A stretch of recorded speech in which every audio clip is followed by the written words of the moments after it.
Mes numatome Trakuose įrengti paplūdimį prie Totoriškio ežero, kuriame patogiai galėtų ilsėtis tiek miesto gyventojai, tiek svečiai. Renovuosime Trakų kultūros rūmus, rekonstruosime apleistą pastatą esantį Birutės 42, pritaikantį miesto gyventojų poreikiams.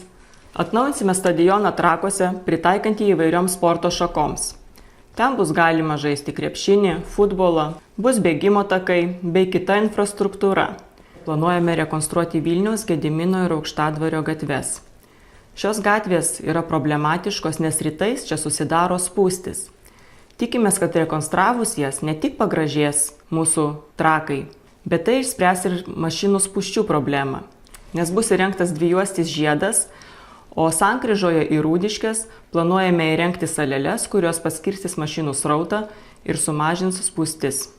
Taip pat Trakuose planuojama rekonstruoti Arakalnio teritoriją, trakiečių mėgstama vadinti Riekalniu. Jis bus pritaikytas rekreacijai, turizmui, ten vyks kultūriniai renginiai, įvairūs susitikimai.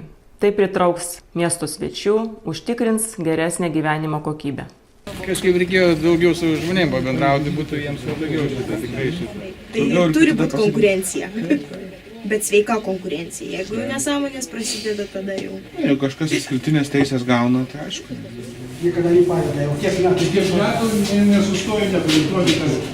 Stengiamės ir šiais metais biudžete vėl numatėm visų pinigų.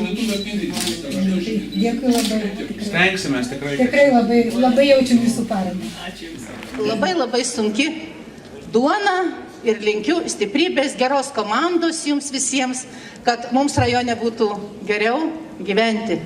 Tu tokia sąžininga, dora, net gaila tavęs, bet tu tokia darbšti, tai aš manau, kad tu daug padarysi.